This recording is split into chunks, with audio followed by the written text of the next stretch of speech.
الرحمن الرحیم 100 آیتیں ہوں گی. وَإِذَا ضَرَبْتُمْ فِي الْأَرْضِ فَلَيْسَ عَلَيْكُمْ جُنَاحٌ أَن تَقْصُرُوا مِنَ الصَّلَاةِ إِنْ خِفْتُمْ أَن يَفْتِنَكُمُ الَّذِينَ كَفَرُوا إِنَّ الْكَافِرِينَ كَانُوا لَكُمْ عَدُوًّا مُّبِينًا. وَإِذَا كُنتَ فِيهِمْ فَأَقَمْتَ لَهُمُ الصَّلَاةَ فَلْتَقُمْ طَائِفَةٌ مِّنْهُمْ مَعَكَ وَلْيَأْخُذُوا أَسْلِحَتَهُمْ فَإِذَا سَجَدُوا فَلْيَكُونُوا مِنْ وَرَائِكُمْ وَلْتَأْتِ طَائِفَةٌ أُخْرَى لَمْ يُصَلُّوا فَلْيُصَلُّوا مَعَكَ وَلْيَأْخُذُوا حِذْرَهُمْ وَأَسْلِحَتَهُمْ وَدَّ الَّذِينَ كَفَرُوا لَوْ تَغْفُلُونَ عَنْ أَسْلِحَتِكُمْ وَأَمْتِعَتِكُمْ فَيَمِيلُونَ عَلَيْكُمْ مَيْلَةً وَاحِدَةً وَلَا جُنَاحَ عَلَيْكُمْ إِن كَانَ بِكُمْ أَذًى مِّن مَطَرٍ أَوْ كُنتُم مَّرْضَىٰ أَن تَضَعُوا أَسْلِحَتَكُمْ وَخُذُوا حِذْرَكُمْ إِنَّ اللَّهَ أَعَدَّ لِلْكَافِرِينَ عَذَابًا مُّهِينًا. صدق اللہ العظیم. یہ 2 آیتیں ہیں. ان 2 آیتوں کا پہلے ترجمہ سن لیں، اس کے بعد تفسیر. وَإِذَا ضَرَبْتُمْ، اور جب تم سفر کرو، فِي الْأَرْضِ، زمین میں، فَلَيْسَ عَلَيْكُمْ، پس کوئی گناہ نہیں ہے تمہارے اوپر، فَلَيْسَ عَلَيْكُمْ جُنَاحٌ، پس کوئی گناہ نہیں ہے تمہارے اوپر، ان تقصروا، یہ کہ تم، ان تقصروا من الصلاۃ، یہ کہ تم کم کرو، من الصلاۃ، نماز میں سے، یہ کہ تم کم کرو نماز سے. جب تم سفر کرو پھر تم پر کوئی گناہ نہیں ہے یہ کہ تم نماز سے کم کرو. ان خفتم، اگر خوف ہو تمہیں، اگر تم خوف کرو، ان یفتنکم الذین کفروا، ان یفتنا، یہ کہ تمہیں فتنے میں ڈال دیں گے، الذین، وہ لوگ، کفروا، جو کافر ہیں. ان الکافرین، بے شک کافر لوگ، کانو، ہے، لکم، تمہارے لیے، عدوًا، دشمن، مبینہ، کھلے، کافر لوگ تمہارے کھلے دشمن ہیں. وَإِذَا كُنتَ فِيهِمْ، اور جب آپ ہو موجود ان میں، وَإِذَا كُنتَ فِيهِمْ، اور جب آپ موجود ہوں ان میں، تو فَأَقَمْتَ، پس آپ قائم کریں، لہم، ان کے لیے، الصلاۃ، نماز کو، فَلْتَقُمْ، پس چاہیے کہ کھڑا ہو جائے، طائفتن، ایک گروہ، منہم، ان میں سے، معاک، آپ کے ساتھ، ولیأخذوا، اور چاہیے کہ وہ لے لیں، اسلحتہم، اپنے ہتھیار. فَإِذَا سَجَدُوا، پس جس وقت وہ سجدہ کریں، تو فَلْيَكُونُوا مِن وَرَائِكُمْ، پس چاہیے کہ وہ ہو جائیں یہ لوگ، مِن وَرَائِكُمْ، آپ سے پیچھے. ٹھیک ہے، وہ ہو جائیں مِن وَرَائِكُمْ، آپ سے پیچھے. اور وَلْتَأْتِ، اور آئے، طَائِفَةٌ أُخْرَىٰ، دوسرا گروہ، لَمْ يُصَلُّوا، جنہوں نے نماز نہیں پڑھی، فَلْيُصَلُّوا، پس چاہیے کہ وہ نماز پڑھیں، مَعَکَ، آپ کے ساتھ. اور وَلْيَأْخُذُوا، اور چاہیے کہ وہ لے لیں، حِذْرَهُمْ، اپنے بچاؤ کا سامان، وَأَسْلِحَتَهُمْ، اور اپنے ہتھیار. وَدَّ الَّذِينَ، پسند کرتے ہیں وہ لوگ، کفروا، جو کافر ہیں، لَوْ تَغْفُلُونَ، اس بات کو کہ تم غافل ہو جاؤ، عن أَسْلِحَتِكُمْ، اپنے اسلحے سے، اپنے ہتھیار سے، وَأَمْتِعَتِكُمْ، اور اپنے سامان سے، فَيَمِيلُونَ، پس وہ حملہ کریں، علیکم، تمہارے اوپر، مَيْلَةً وَاحِدَةً، یک بارگی حملہ. وَلَا جُنَاحَ عَلَيْكُمْ، اور تمہارے اوپر کوئی گناہ نہیں ہے، إِن كَانَ بِكُمْ عَزَمٌ، إِن كَانَ بِكُمْ عَزَمٌ، اگر ہو تمہیں کوئی تکلیف، مِن مَطَرٍ، بارش کی وجہ سے، أَوْ كُنتُم مَرْضَىٰ، یا ہو تم بیمار، ان تضعوا، یہ کہ تم، ان تضعوا اسلحتکم، یہ کہ تم ہتھیار کو رکھ لو، ان تضعوا اسلحتکم، یہ کہ تم ہتھیار کو اتار کر رکھ لو، وخذوا حذرکم، اور لے لو اپنے بچاؤ کا سامان. ان اللہ، بے شک اللہ تعالیٰ نے، اعدہ، تیار کر رکھا ہے، للکافرین، کافروں کے لیے، عذاب مہینہ، رسوا کرنے والا، ذلیل کرنے والا عذاب. یہ ان آیات کا ترجمہ ہوا. یہ آپ کو سمجھ نہیں آئی ہوگی، انشاءاللہ تفسیر میں سمجھ آ جائے گی، ساتھ ساتھ ترجمہ بھی ہوگا اور تفسیر بھی ہوگی. دیکھیں، اس سے پہلے رکوع میں، اس سے پچھلے رکوع میں، اس سے پچھلے رکوع میں ہجرت کا ذکر تھا، اور اس سے پہلے رکوع میں جہاد کا ذکر تھا. تو جہاد میں بھی سفر ہوتا ہے، اور ہجرت بھی، ہجرت تو نام ہی سفر کا ہے، ہجرت تو ہوتا ہی، اس میں سفر ہی ہوتا ہے، اور جہاد میں بھی سفر ہوتا ہے. تو اب اس رکوع میں، پچھلے رکوع میں ہجرت کا ذکر تھا، اس سے پچھلے رکوع میں جہاد کا ذکر تھا. یہ آپ کو ان آیات کا پچھلے آیات کے ساتھ تعلق اور ربط میں آپ کے سامنے بیان کر رہا ہوں. کہ ان آیات کا پچھلی آیات کے ساتھ تعلق اور ربط یہ ہے کہ دیکھیں پچھلے رکوع میں ہجرت کا ذکر تھا اور اس سے پچھلے رکوع میں جہاد کا ذکر تھا. تو جہاد میں بھی سفر ہوتا ہے اور ہجرت تو نام ہی سفر کا ہے. تو اب ان اگلی آیات میں اللہ رب العزت سفر کی نماز کا ذکر کر رہے ہیں اور صلاۃ خوف کی نماز کا ذکر اللہ رب العزت کر رہے ہیں.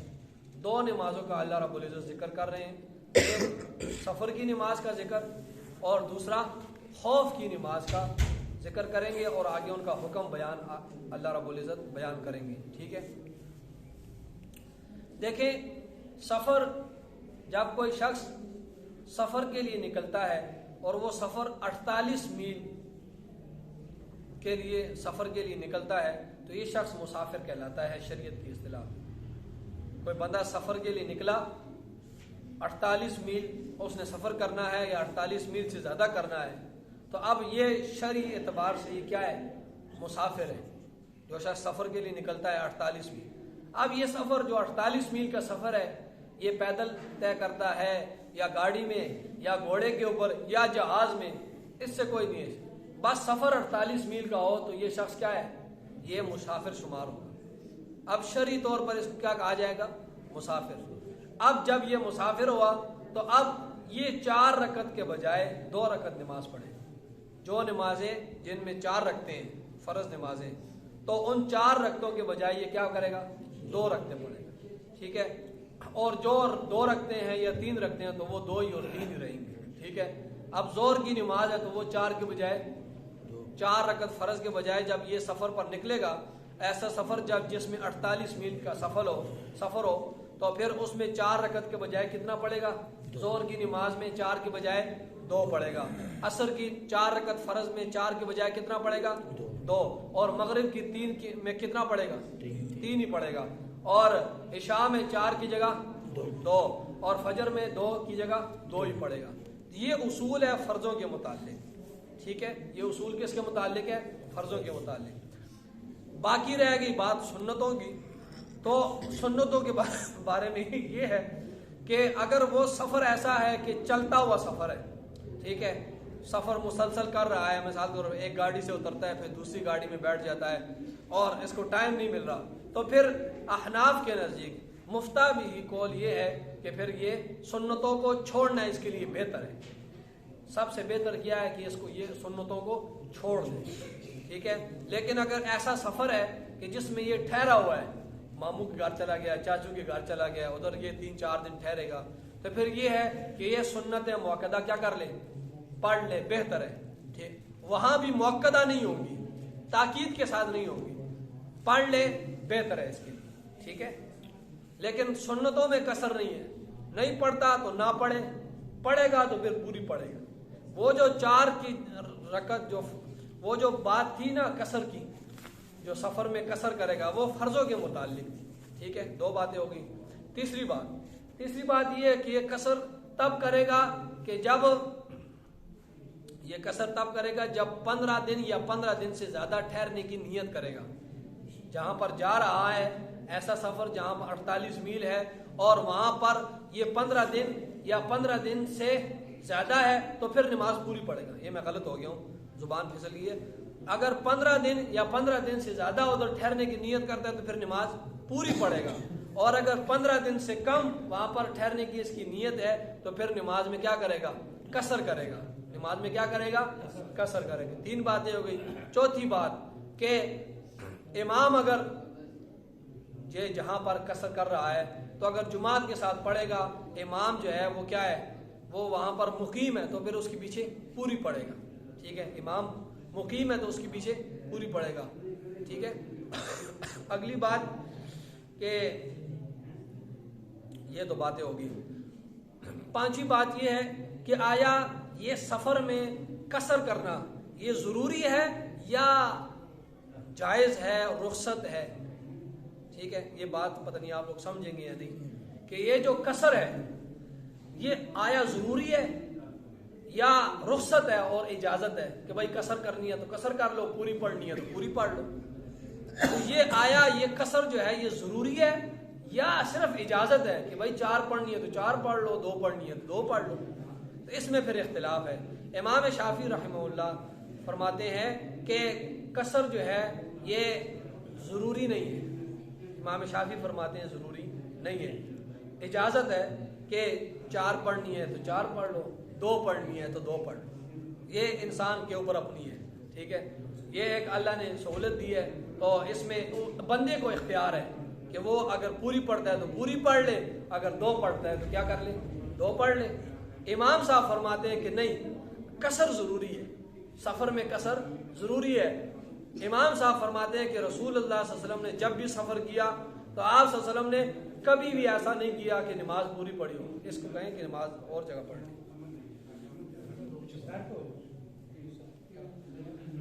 تو امام صاحب فرماتے ہیں کہ کیا کرے گا، قصر ضروری ہے. امام صاحب کیا فرماتے ہیں کہ قصر کیا ہے، ضروری ہے، کیونکہ رسول اللہ صلی اللہ علیہ وسلم نے جب بھی سفر کیا تو سفر میں آپ صلی اللہ علیہ وسلم نے قصر کیا. تو جو شخص قصر نہیں کرے گا وہ رسول اللہ صلی اللہ علیہ وسلم کی سنت کو چھوڑ رہا ہے، یہ شخص گناہگار ہوگا. یہ شخص کیا ہوگا، گناہگار ہوگا. اگلی بات یہ ہے کہ اگلی بات یہ ہے کہ ان کو کہیں باہر چلے جائیں، ان کو کہیں باہر چلے جائیں. اچھا ادھر میری طرف توجہ کریں. اچھا دوسری بات یہ ہے کہ قصر جو ہے یہ کہاں سے شروع ہوگی. تو اپنے جو قصبہ ہے، اپنا شہر ہے، وہاں سے جب نکلے گا پھر یہ جو ہے قصر شروع ہو جائے گی. ٹھیک ہے، آپ جس شہر میں رہ رہے ہیں، آپ جس قصبے میں جس بستی میں رہ رہے ہیں، اس کا جب آخری مکان ہے نا، آخری مکان، جو ہی اس آخری مکان، وہ آخری کچا ہے یا پکا گھر ہے اس کے نہیں، آخری مکان سے جو ہی آگے نکلے گا تو یہ قصر اس کی شروع ہو جائے گی. اس اپنے علاقے کی، اپنے بستی، اپنے شہر کے زمینوں سے قصر شروع نہیں ہوگی، کیونکہ زمینیں بہت دور دور تک ہوتی ہیں، لمبی لمبی زمینیں ہوتی ہیں. اس شہر کے، اس قصبے کے، اس بستی کا جو آخری گھر ہے نا، اس سے جو ہی آگے نکلے گا اس کا قصر کیا ہوا ہے، شروع ہو جائے گا. اب جب واپس جو ہی اس پہلے مکان کے قریب آئے گا تو اب اس کی قصر ختم ہو گئی. ٹھیک ہے، یہ ضروری مسائل تھے. اب قرآن کی طرف دیکھیں. فرمایا وَإِذَا ضَرَبْتُمْ، اور جب تم سفر کرو، فِي الْأَرْضِ، زمین میں، تو فَلَيْسَ عَلَيْكُمْ، فَلَيْسَ عَلَيْكُمْ جُنَاحٌ، پس کوئی گناہ نہیں ہے تم پر، ان تقصروا، یہ کہ تم کم کرو، من الصلاۃ، نماز میں سے، یہ کہ تم کم کرو نماز میں سے، یہ تو نماز میں تم قصر کرو تو تم پر کوئی گناہ نہیں ہے. تو یہاں سے اللہ رب العزت سفر کی نماز کا بتا رہے ہیں، نماز قصر کا بتا رہے ہیں. جب تم سفر کرو زمین میں تو پھر تم پر کوئی گناہ نہیں ہے یہ کہ تم کیا کرو، قصر کرو، من الصلاۃ، کس میں، نماز میں. ان خفتم، اگر تمہیں خوف ہو، اگر تم خوف کرو کہ ان یفتنکم الذین، یہ کہ تمہیں فتنے میں مبتلا کر دے گا، الذین، وہ لوگ، کفروا، جو کافر ہیں. ٹھیک ہے، یہ صحابہ کرام کے زمانے میں ایسے ہوتا تھا کہ ہر طرف کافر کا غلبہ ہوتا تھا، تو وہ ہر طرف کافری سر پر کھڑا ہوتا تھا. تو فرمایا اگر تمہیں خوف ہو یا امن ہو، سفر میں ہو تو تم کیا کر لو، نماز قصر کر لو. یہاں پر جو یہ خوف کی قید لگائی ہے، یہ خوف کی قید جو ہے اتفاقی ہے، احتراجی نہیں ہے. مطلب یہ ہے کہ خوف ہو یا امن ہو، یہ نہیں ہے کہ خوف ہوگا تب آپ نے قصر کرنی ہے سفر میں، سفر میں اگر خوف نہیں ہوگا تو پھر آپ نے قصر نہیں کرنی ہے، نہیں، بلکہ خوف ہو تب بھی قصر کرنی ہے، اور اگر امن ہو تب بھی کیا کرنی ہے، قصر کرنی ہے. ٹھیک ہے، وگرنہ رسول اللہ صلی اللہ علیہ وسلم نے مینا میں بھی 2 رکعتیں پڑھی جب حج کے موقع پر، اور عرفات میں بھی 2 رکعتیں پڑھی. تو نہ مینا میں خوف تھا نہ عرفات میں خوف تھا. ٹھیک ہے، مینا میں کوئی خوف نہیں تھا دشمن کا، مکہ فتح ہو گیا تھا، حج کر رہے تھے آخر ہیں، تو کوئی خوف نہیں تھا. لیکن آپ صلی اللہ علیہ وسلم نے مینا میں بھی 2 رکعتیں پڑھی، عرفات میں بھی 2 رکعتیں پڑھی. تو یہ جو خوف کی قید ہے یہ اتفاقی ہے، اعتراضی نہیں ہے. تو ان خفتم، اگر تمہیں خوف ہو یہ کہ مبتلا کر دے گا کافر، وہ لوگ جو کافر ہیں. ٹھیک ہے، تو وہ کافر جو ہیں صحابہ کرام کے، اور اس وقت غلبہ تھا ان لوگوں کا، تو وہ کافر سر پر بھی کھڑا ہوتا تو یہ لوگ نماز پڑھتے تھے. عبداللہ ابن زبیر، ان کی نمازیں بھی نمازیں ہوتی تھیں. عبداللہ ابن زبیر رضی اللہ تعالیٰ عنہ جب مسجد حرام میں نماز پڑھتے تھے، کھڑے ہوتے تھے، ایسے کھڑے ہوتے تھے ستون کی طرح. روایات میں آتا ہے کہ کبوتر آتا تھا کبوتر، حالانکہ کبوتر بہت ہوشیار پرندہ ہے، کبوتر آ کر ان کے سر پر کھڑا ہو جاتا تھا اور وہ یہ سمجھتا تھا کہ یہ لکڑی کھڑی ہے، یہ کیا ہے، یہ لکڑی کھڑی ہے، بالکل آرام اور سکون کے ساتھ کھڑے ہو. تو کبوتر آتا تھا اور ان کے سر پر کھڑا بیٹھ جاتا تھا. ایسی نماز عبداللہ ابن زبیر رضی اللہ تعالیٰ عنہ کی تھی. اس طرح حضرت علی رضی اللہ تعالیٰ عنہ کی نماز دیکھیں کہ جب وہ تیر لگا نا پاؤں پہ اور دوسری طرف نکل گیا، تو جب تیر نکالنے کی باری آئی تو ان کو تکلیف ہوئی. جب صحابہ کرام تیر نکال رہے تھے تو ان کو کیا ہو رہی تھی، تکلیف ہو رہی تھی. تو پھر فرمانے لگے میرے پاس پانی لے آؤ. تو پانی جب ان کے پاس لایا گیا، انہوں نے وضو کیا اور فرمایا میں جب نماز پڑھوں گا تو پھر نماز میں نکال لینا، مجھے تکلیف نہیں ہوگی. پھر جب نماز کے لیے کھڑے ہوئے تو پھر صحابہ کرام نے تیر نکالا اور ان کو کوئی پتہ نہیں چلا. تو وہ جب نماز میں مصروف ہو جاتے تھے، ایسی ایک نشہ ان کو ہوتا تھا نماز کا، واہ واہ ان کی کیا کیا نمازیں ہوتی تھی. اسی طرح نمازیں ان لوگوں کی تھی. اسی طرح ایک سفر میں، جہاد کے سفر سے واپسی تھی، تو رسول اللہ صلی اللہ علیہ وسلم نے رات کو، میں نے جمعے کو بھی بیان کیا، 2 بندوں کو بٹھایا پیرے پر، تو کہ آپ لوگوں نے اگر دشمن کا کوئی خوف و خطرہ تو پھر ہم سب کو جاگنے کی ضرورت نہیں ہے، تو آپ 2 ہی جاگ لیں تو ہم سو جائیں گے. ان دونوں کو، ایک مہاجر تھا غالباً اور ایک انصار تھا، دونوں کو پیرے پر بٹھایا اور صحابہ کرام سارے سو گئے، رسول اللہ صلی اللہ علیہ وسلم بھی سو گئے. اب 2 جو تھے انہوں نے کہا یار دونوں کو جاگنے کی ضرورت نہیں ہے، تو پیرے کے لیے ایک آدمی کافی ہے، جب میں دیکھوں گا دشمن آ گیا میں تمہیں بھی جگا دوں گا، صحابہ کرام کو بھی جگا دوں گا. انہوں نے کہا ٹھیک ہے. تو ایک صحابی سو جاتے ہیں، دوسرا جو ہے وہ گھوم رہا ہوتا ہے، وہ کہتا ہے یا دل میں سوچتا ہے کہ ویسے گھومنے کا کوئی فائدہ نہیں ہے، دشمن نے حملہ سامنے سے کرنا ہے اور قبلہ بھی سامنے ہے، تو مجھے ڈائریکٹ پتہ چل جائے گا میں ویسے بھی نماز پڑھ رہا ہوں، تو میں نماز نفل کی نیت کیوں نہ باندھ لوں. تو جب انہوں نے نفل کی نیت باندھی، سورہ یوسف کی تلاوت میں مگن ہو گئے، تو دشمن نے ان کو کیا مارا، تیر مارا. اب جب تیر مارا ان کو کوئی پتہ نہ چلا، وہ خون نکلتا نکلتا 7 صحابی جو سوئے ہوئے تھے ان تک کوئی پہنچا خون، وہ نیچے سوئے ہوئے تھے، انہوں نے کوئی گرمائش محسوس کی، گرم سی چیز، تو وہ جب جا کے انہوں نے دیکھا کہ خون، تو انہوں نے سب صحابہ کرام کو جگایا. تو جب دیکھا تو وہ صحابی جو ہے وہ نماز پڑھ رہے تھے اور ان کو جو ہے وہ لگا تھا تیر اور وہ خون ادھر سے نکل رہا تھا. تو پھر جب انہوں نے نماز مکمل کی تو انہوں نے کہا کہ مجھے تو پتہ بھی نہیں چلا. تو ایسی نمازیں تھیں ان لوگوں کی. تو یہ فرما رہے ہیں کہ اگر تمہیں خوف ہو یہ کہ تمہیں، تو یہ وہ لوگ تھے کہ جو جب نماز میں مشغول ہوتے تھے پھر ان لوگوں کو پتہ نہیں چلتا تھا، ایسا نشہ تھا ان لوگوں کو نماز کا، پھر ان لوگوں کو پتہ نہیں چلتا. فرمائے ان خفتم، اگر تمہیں خوف ہو، ان یفتنکم الذین، یہ کہ فتنے میں ڈالیں گے، الذین وہ لوگ، کفروا جو کافر ہیں، ان الکافرین بے شک کافر لوگ، کانو ہے لکم تمہارے لیے، عدوًا دشمن، مبینہ کھلے، کافر تمہارے کھلے دشمن ہیں. وَإِذَا كُنْتَ فِيهِمْ فَأَقَمْتَ لَهُمُ الصَّلَاةَ، یہاں سے نماز خوف کا ذکر ہے.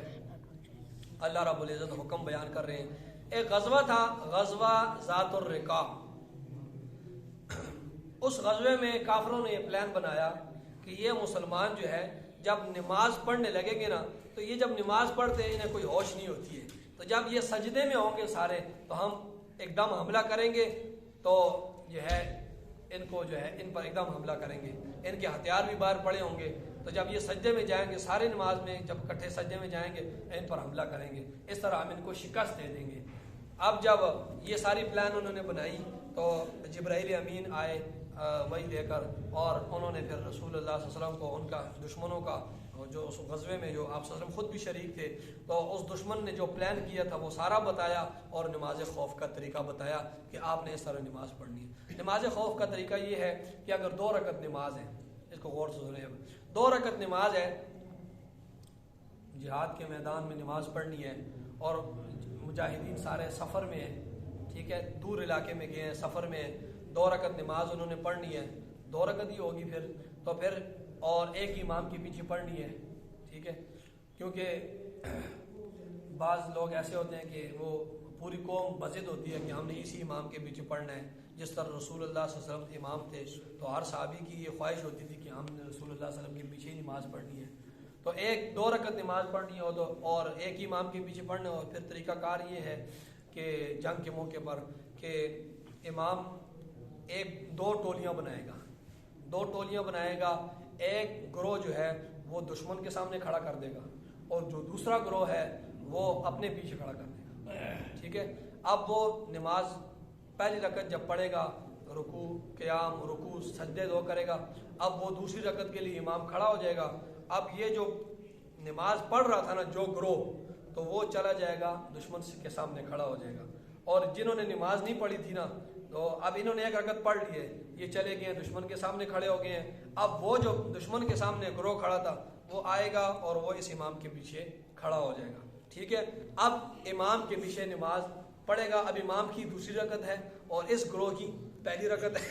اب نماز امام مکمل کرے گا, یہ اتحیات تک بیٹھے رہیں گے امام کے ساتھ. امام جو ہی سلام پھیرے گا, یہ جو دوسرا گروہ ہے یہ سلام نہیں پھیرے گا, یہ واپس چلا جائے گا دشمن کے مقابلے میں کھڑا ہو جائے گا. اب یہ جو جس نے پہلی رکعت پڑھی تھی نا, اب یہ آئے گا واپس. امام تو سلام پھیر لیے, امام کی نماز ختم ہوگی.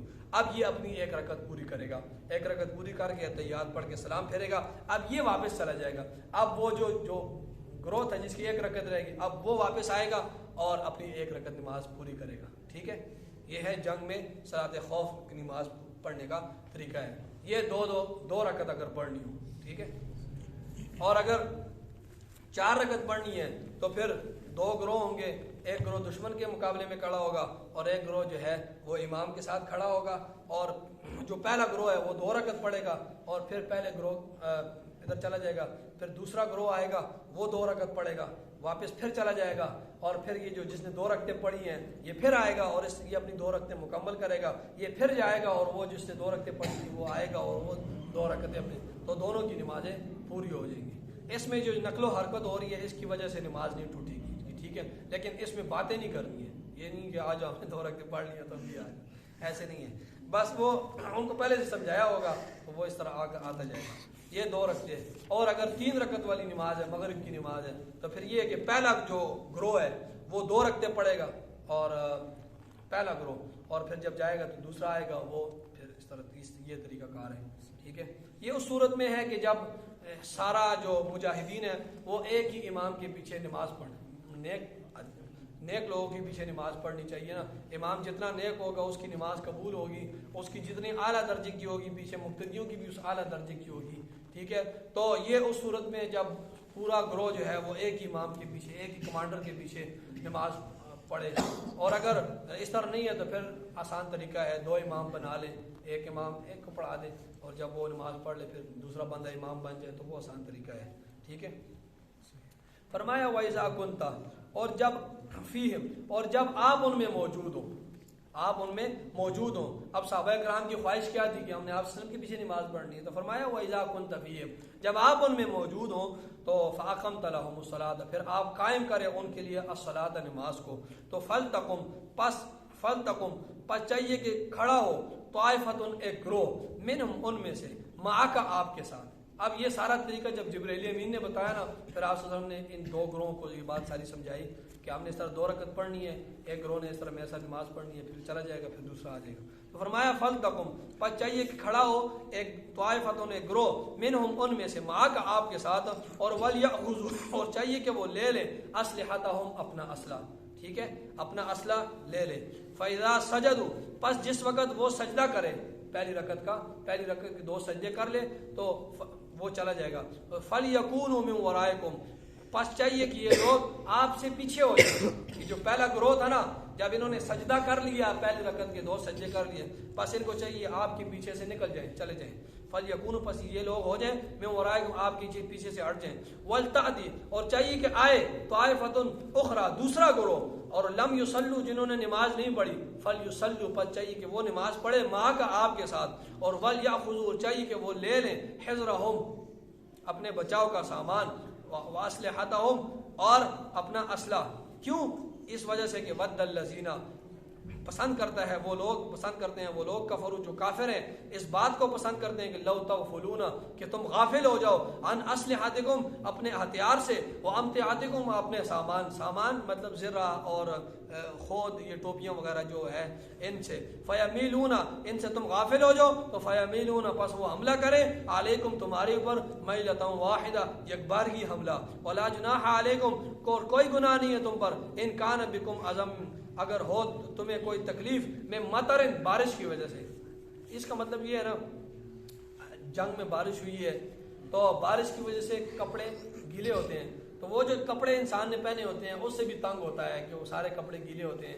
تو اگر کسی نے بارش کی وجہ سے وہ تنگ ہو رہا ہے تو وہ پھر اپنا اسلحہ اتار دے, کیونکہ وہ انسان اپنے کپڑوں سے تنگ ہوتا ہے تو وہ اتنا زیادہ اسلحہ پہنا ہوتا ہے تو وہ بھی گیلا ہوتا ہے تو ایک اور وزنی چیز ہو جاتی ہے, سب چیزیں وزنی ہو جاتی ہیں, یا بیمار ہے. تو اللہ فرما رہے ہیں ولا جناح علیکم, تم پر کوئی گناہ نہیں ہے, ان کان بکم عزم, اگر ہو تمہیں تکلیف میں مطرن بارش کی وجہ سے, او کنتم مرضی, یا ہو تم مرضی بیمار, ان تضعوا, یہ کہ تم رکھ لو اسلحتکم اپنا اسلحہ اپنا, اگر اس وقت اسلحہ اتارتے ہو نا, کوئی تمہیں تکلیف ہے بارش کی وجہ سے یا بیمار ہو, زخم لگ گئے ہیں جنگ میں, اور پہلی بات تو یہ کہ اپنا اسلحہ اتارنا نہیں ہے, لیکن اگر بارش کی وجہ سے یا زخم تمہیں لگے ہیں اس وجہ سے اگر تم اسلحہ اتار کے رکھ دیتے ہو تو پھر تم پر کوئی گناہ نہیں ہے. اور فرمایا وَخُذُوا حِذْرَكُمْ, اور لے لو اپنے بچاؤ کا سامان, اسلحہ اتارو لیکن اب اسلحہ اپنے قریب اتارو. یہ نہیں ہے کہ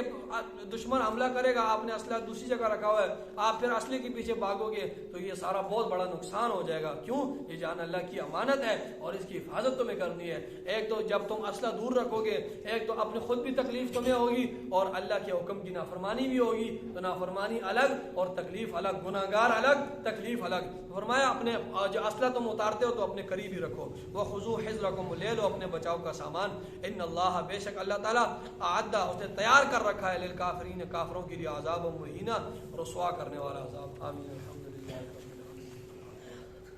والصلاة والسلام على سید الانبیاء والمرسلین. ربنا آتنا فی الدنیا حسنہ وفی الآخرۃ حسنہ وقنا عذاب النار. صلی اللہ